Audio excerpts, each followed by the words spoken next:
Welcome you all in our channel Dr. Agriculturist. I am Devendra Chaudhary. In this video, we are going to discuss about reproduction in bacteria. This is for the course Fundamentals of Plant Pathology.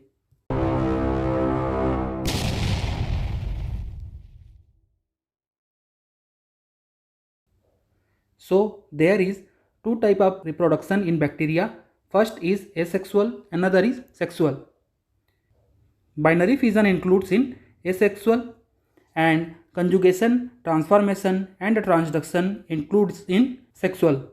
So इस method में केवल एक ही bacteria cell involve होता है और इस method में दो बैक्टीरिया सेल की ज़रूरत पड़ती है। और इस मेथड से जब कोई भी डॉटर सेल बनता है उसमें और मदर सेल में उन दोनों के डीएनए में कोई डिफरेंस नहीं होता है। लेकिन इस मेथड के बाद कोई भी डॉटर सेल बनता है उसके और मदर सेल के डीएनए के बीच में कुछ डिफरेंस प्रेजेंट होता है। एक एक करके सबको डिटेल में देखते हैं। फर्स्ट है binary fission.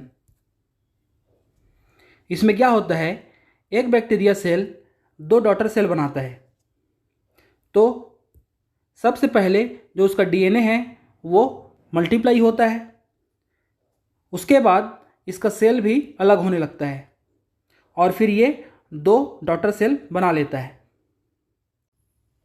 Benefits of binary fission: only one parent is needed to reproduce, rapid division like E. coli can divide every 20 minutes.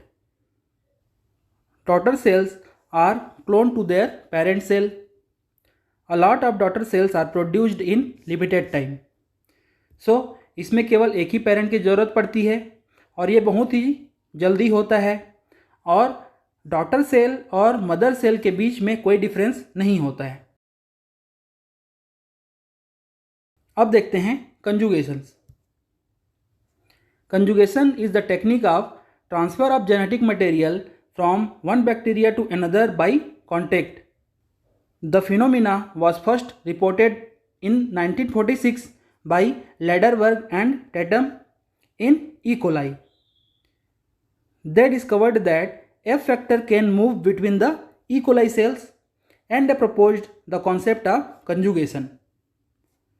So, इसमें क्या होता है, इसमें दो सेल इन्वॉल्व होते हैं। एक सेल में एफ फैक्टर प्रेजेंट होता है और दूसरे में एफ फैक्टर एब्सेंट होता है। तो जिसमें एफ फैक्टर प्रेजेंट होता है वो पाइलस बनाता है, इसे सेक्स पाइलस या सेक्स पिलाई कहते हैं। पहले ये पाइलस दो बैक्टीरिया के बीच में कांटेक्ट में आता है, उसके बाद जो एफ फैक्टर है वो डबल स्टैंडर्ड होता है, उसका एक स्ट्रैंड इस पाइलस के थ्रू दूसरे बैक्टीरिया में चले जाता है। उसके बाद ये जो सिंगल स्टैंडर्ड एफ फैक्टर है वो डबल स्टैंडर्ड बनता है। तो ये है पूरा प्रोसीजर बैक्टीरियल कंजुगेशन का। Bacterial conjugations involve the following steps. पहले है पाइलस फॉर्मेशन।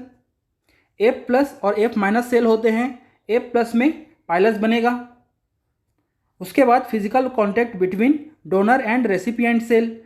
जो F प्लस सेल है उसे डोनर सेल कहते हैं और जो F माइनस सेल है उसे रेसिपिएंट सेल कहते हैं। उसके बाद transfer of F plasmid. The F factor open at the origin of replication. One strand is cut at the origin of the replication and 5 prime end enter the recipient cell. Synthesis of complementary strand. The donor and recipient strand both contain a single strand of the F plasmid. Thus, the complementary strand is synthesized in both the recipient and donor cell. The recipient cell now contains a copy of F plasmid and become a donor cell. So, conjugation से पहले ये F minus था और conjugation के बाद ये F plus बन जाता है। तो conjugation के पहले और बाद में इसके DNA में कुछ चेंज आया है। अब देखते हैं ट्रांसडक्शन के बारे में। Transfer of piece of DNA from one bacteria to another by bacteriophage. It was discovered by Ginder and Lederberg in 1952 in Salmonella typhi. सो एक डिजीज़ होती है टाइफाइड जो कि साल्मोनेला टाइफी से होती है. सो साल्मोनेला टाइफी में जिंडर और लेडरबर्ग ने ट्रांसडक्शन को डिस्कवर किया था. ये बैक्टीरियोफेज क्या होते हैं? ये ऐसे वायरस हैं जो कि बैक्टीरिया में इन्फेक्ट करते हैं. ठीक है, तो the virus which infect the bacteria is known as bacteriophage. Bacteriophage या बैक्टीरियोफाज आप कुछ भी कह सकते हैं. Bacteriophage first infect the donor cell and begin the multiplication of genome. जैसे ये बैक्टीरिया का सेल है, पहले इसमें जो बैक्टीरियाफाज है वो अटैच होता है और अटैच होने के बाद अपने डीएनए को बैक्टीरिया में ट्रांसफ़र कर देता है. तो ये जो रेड रेड दिखाई दे रहा है ये है वायरस का डीएनए और ये मल्टीप्लाई करना स्टार्ट करता है. और ये सेकंड स्टेप है begin the multiplication of genome. उसके बाद the virus then develop its component using the host cell machinery. उसके बाद बैक्टीरिया सेल के मशीनरी को यूज़ करके जो वायरस का डीएनए है वो प्रोटीन बनाता है. और यहाँ पर आप देख सकते हैं इसमें बहुत सारे बैक्टीरियोफाज बन गए हैं और इसके अंदर में इतने ज़्यादा बैक्टीरियोफाज बनते हैं कि ये जो सेल है वो टूट जाता है और यहाँ से वायरस रिलीज़ होते हैं. तो इस समय क्या होता है, कुछ बैक्टीरियोफाज में बैक्टीरिया का डीएनए का कुछ पार्ट चले जाता है. आप इसमें देख सकते हैं इस फाज में ब्लू और रेड दोनों टाइप के डीएनए प्रेजेंट हैं. सो ये हो गया sometimes viral genetic material encapsulated with bacterial DNA. This bacterial DNA are transferred to another bacteria when bacteriophage infect the other bacteria. उसके बाद क्या होगा, ऐसे बैक्टीरियोफाज किसी दूसरे बैक्टीरिया में इन्फेक्शन करते हैं और ये अपने डीएनए को बैक्टीरिया के सेल में इंटर करते हैं.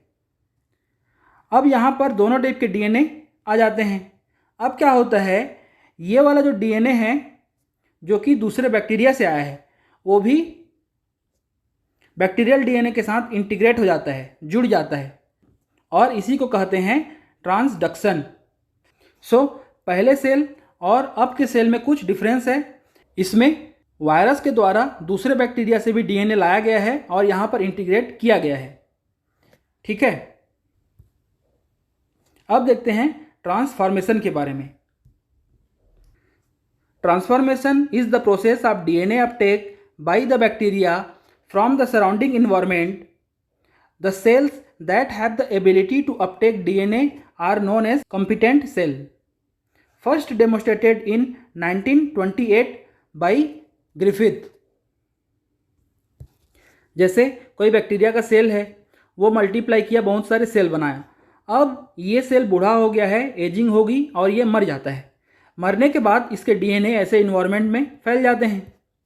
अब कोई दूसरा बैक्टीरिया है, वो यहाँ से कुछ डीएनए को अपने आसपास के इन्वायरमेंट से अपने बॉडी में ले लेता है और उसको अपने जीनोम में इंटीग्रेट कर देता है. तो इसी को कहते हैं ट्रांसफॉर्मेशन. ठीक है, किसी बैक्टीरिया के सेल द्वारा आसपास प्रेजेंट डीएनए को लेना और अपने जीनोम में इंटीग्रेट कर देना, यही कहलाता है ट्रांसफॉर्मेशन. तो इसे सबसे पहले देखा था ग्रिफिथ ने 1928 में. यहाँ पर आप देख सकते हैं जैसे कि ये कोई बैक्टीरिया का सेल है. अब इसका एक डीएनए ऐसे बाहर चले गया. अब ये डीएनए किसी दूसरे बैक्टीरियल सेल में, जिसे कॉम्पिटेंट सेल कहते हैं, उसमें इंटर करता है और यहाँ पर उसमें इंटीग्रेट हो जाता है. तो पहले जो बैक्टीरिया का डीएनए था और अब है, इन दोनों के बीच में डीएनए में कुछ डिफरेंस है, तो इसी को कहते हैं ट्रांसफॉर्मेशन. अब देख लेते हैं कुछ इंपॉर्टेंट बैक्टीरियल डिजीज़ कि बैक्टीरिया हमारे प्लांट पैथोलॉजी के लिए कितना इंपॉर्टेंट है. जैसे कि fire blight of apple Erwinia amylovora से होता है. Citrus canker Xanthomonas campestris pathovar citri से होता है. Bacterial blight of pomegranate Xanthomonas axonopodis punicae से होता है. XAP शॉर्ट फॉर्म में। Bacterial blight of wheat Pseudomonas syringae से। Bacterial mosaic of wheat Clavibacter michiganensis. Sugar cane gummosis Xanthomonas axonopodis वस्क्यूलोरम। रटून stunting disease Leifsonia xyli. Bacterial spot of tomato Xanthomonas campestris pathovar vesicatoria. Bacterial specks of tomato is caused by Pseudomonas syringae pathovar syringae। Black leg of potato caused by Erwinia। Bacterial wilt of brinjal caused by Ralstonia solanacearum। ये Pseudomonas solanacearum का new name है Ralstonia solanacearum। Angular leaf spot of pumpkin caused by Pseudomonas syringae pathovar lacrimens। Bacterial canker of mango caused by Xanthomonas campestris pathovar mangiferae इंडिकी। Bacterial leaf blight caused by Xanthomonas oryzae pathovar oryzae short में XOO। Bacterial leaf streak Xanthomonas oryzae pathovar oryzicola. Moko disease of banana caused by Ralstonia solanacearum race 2। Rhizome rot of banana caused by Erwinia keratowara। Bacterial leaf spot of cauliflower caused by Pseudomonas syringae pathovar maculicola. Bacterial soft rot of carrot caused by Erwinia keratowara। And black rot of crucifer caused by Xanthomonas campestris pathovar campestris XCC। सो इतना information था bacteria के बारे में। Please watch more videos from our channel. You can download lecture PDF from our Telegram channel. Don't forget to subscribe Dr. Agriculturist and hit the notification bell. Follow our Facebook page Kheti Ki Jankari. Thanks for watching the video till end. We will meet again in next video.